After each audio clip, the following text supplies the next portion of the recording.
Hey, mahal everyone, welcome back again to the Broadway Saiyan YouTube channel. I am your host 40, and we are back with another video on Dissidia Final Fantasy Opera Omnia, the global version of the game.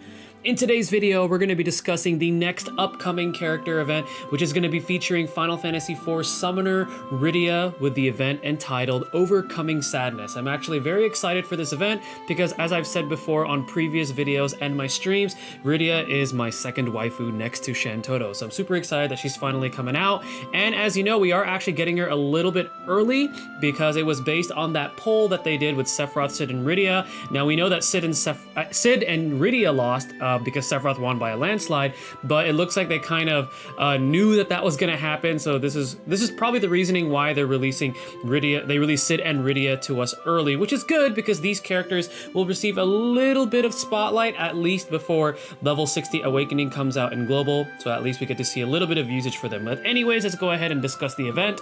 So, FF4's beautiful summoner is going to be gracing Global Dissidia Opera Omnia. So she boasts specialty in commanding water magic. She uses green crystals and she excels statistically in attack speed and max brave. We're going to have her 5-star 35 CP Eidolon Tiara available in the armor token shop, as well as getting those 2 free copies upon clearing the event.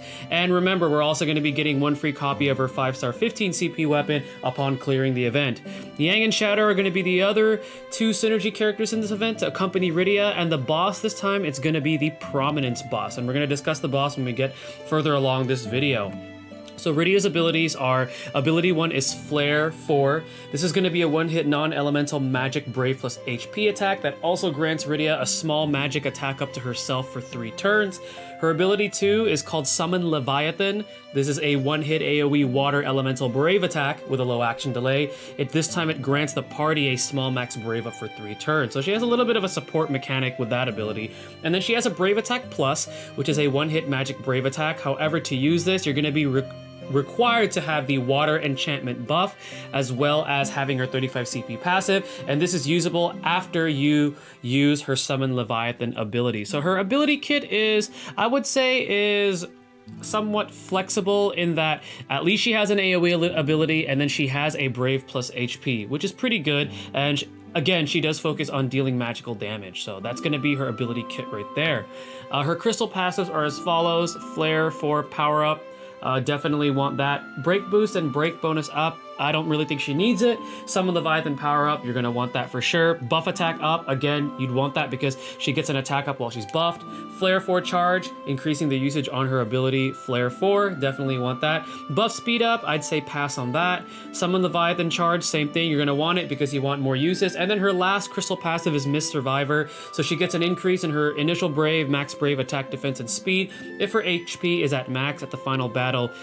This one is, again, very similar to Terra's trance ability, so if you're familiar with that, it's pretty much the same thing, but just for Rydia. So those are her crystal passives. Her artifact passives: Brave Guard 1-star 2-star, Miss Survivor boost, Mighty Flare 4, and Mighty Summon Leviathan. The ones I'd prioritize is definitely first Miss Survivor 2-star, attack plus 108, max brave plus 330 because she is a damage dealing type of unit. And then if you want to boost up her abilities, you definitely want, first I would go with Mighty Summon Leviathan 2-star since it is an AoE ability, and then afterwards Mighty Flare 4 2-star. So there's going to be some new weapons to summon. So a total of 4 weapons that we're going to be seeing on this banner. So the first one being the 5-star 15 CP Chain Whip for Rydia, increasing Flare 4's damage output. It also increases that magic attack up self buff that she gives to herself potency, and also extending the duration. Her 5-star 35 CP Flame Whip is going to be increasing Summon Leviathan's damage output, and it further raises it when there's only 1 target left. It also increases the potency of that max brave up that she provides to the party, and it extends the duration. It also grants the party something called Water Enchantment. And what this is going to do is first it's going to be changing Rydia's Brave Attack to Brave Attack Plus, and then Water Enchantment essentially imbues the water element in all of the Brave-based attacks that the party uses as long as the enchantment is up. So essentially, it allows the party to attack with just the water element. And then we're also going to be getting the 5-star 35 CP Cat Claw for Yang. He's going to get an increase in his usage for focus, also lowering the action delay of that ability. It's going to be giving him a Brave Raise based on his attack when he uses the ability. It's also going to be increasing the attack up and max Brave up, as well as increasing the duration, and then it's going to be changing his Brave attack to kick for 5 turns after he uses focus.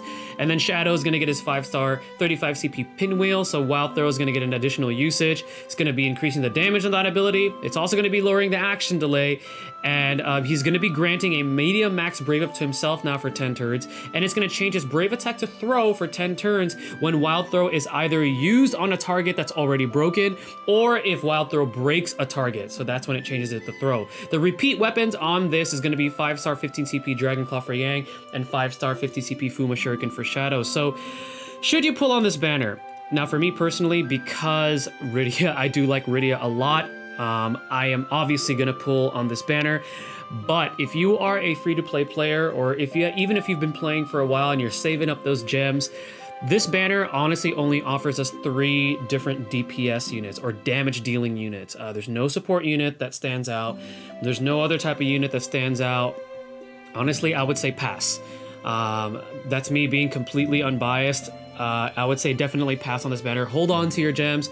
But obviously, if any of these 3 characters are characters that you absolutely like, they're your favorites, then by all means go ahead and pull. But from a free-to-play player's perspective, or somebody holding on to their gems that's been playing for a while, I'd definitely save and pass on the banner.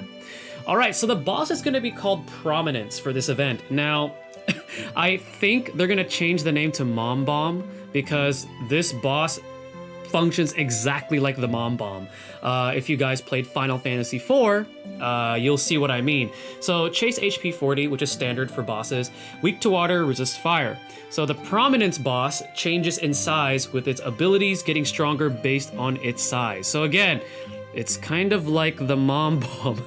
Primarily uses fire magic attacks, both single target and AoE. And then as it grows up to 4 times. It's also going to start to use fire, brave plus HP attacks. It also summons smaller versions of itself. Again, like the Mom Bomb. And it increases its size based on the turn count by using a command called Swell. So that is going to be the a little bit of the important details for this boss. One character that could probably do fairly well if you're not planning on using any synergy is maybe Celeste, if you guys want to use a tank, because this boss does primarily use fire magic attacks, so at least Celeste can absorb that. But yeah, definitely focus on its water weakness. Use Garnet. Garnet actually would work really well for this event. Alright, so some tips to prepare. Farm green crystals to unlock as many crystal passes for Rydia. If you have the 2 other synergy characters leveled up, Yang and Shadow, you could use them because they do have that bonus. A unit that I said that would do really well is Garnet, because her Water Imperil debuff actually helps Rydia out, especially when Rydia uses Summon Leviathan. So those 2 can actually work well together. Other characters you can use could be like Ferris, or if you don't even want to abuse or take advantage of the boss's weakness to water, you could use just strong, hard-hitting characters such as like Sephiroth, Kuja. King is actually a hard-hitting unit right now with his 35 CP, so those are some other options. Saz, of course. Then for your summon, single player, I'd go with Leviathan. And then for co-op, I would go with Chocobo, Sylph, or Leviathan based on your party setup. Again, don't bring Ifrit to this. I know it's tempting because of that attack boost, but then you're just going to have your attacks resisted when you actually fight the boss, which would actually be detrimental to the party. So, alright guys, so something is going to be a little bit different when I actually showcase some gameplay for Rydia on my JP account. So because Rydia came out early for us in Global compared to when JP got her, JP actually does not have her lost chapters available yet, which is normally what I use to showcase an event. So this showcase is going to be a little bit different for you guys, just to give you guys a visual. It's actually just going to be of what Rydia can do visually. So going to be a little different, but hopefully you guys still enjoy it, so you at least see Rydia in action. Let's go ahead and take a look at that gameplay. Alrighty guys, so here we are with the gameplay footage showcase. So again, this is going to be a little different because of the order of when Rydia comes out in Global compared to JP. So I don't have the actual footage now of her actual event, but I can at least showcase how she plays so you guys at least get a visual of what she can do. So this is going to be Rydia. Let's go ahead and take her into combat here. Alright. So we're actually going to start off with her Summon Leviathan. Now, I don't have her 35 CP, so it's going to be the vanilla version or the base version of this ability. So now we're just going to use her HP attack. So that's her HP attack. Now remember, her Summon Leviathan does grant a small max Brave up to the party for 3 turns. And then this is going to be her Flare 4. So this is with her 15 CP. So it actually does a fair amount of damage. And she does get that 5 turns magical attack up to herself. So now we're going to go ahead and use Flare 4 again.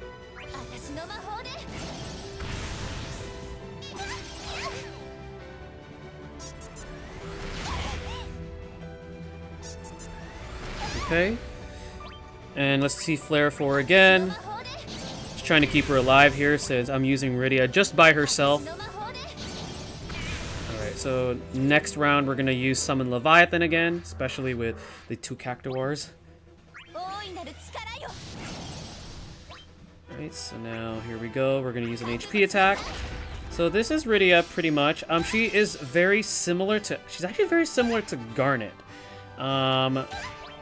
And we'll get to that when I actually do the Rydia Good or Not Good video series that I usually do for these upcoming characters. But yeah, she has some similarities as far as the way her abilities perform. But yeah, this is Rydia, guys. Hopefully you guys enjoyed this showcase. Again, a little bit different now since we get her early compared to when JP got her. So no footage of her event, but we at least get to see her in action. So hopefully you guys enjoyed that. Once again, I am 40 the Broadway saying stay tuned for the next video, and mahal, everyone.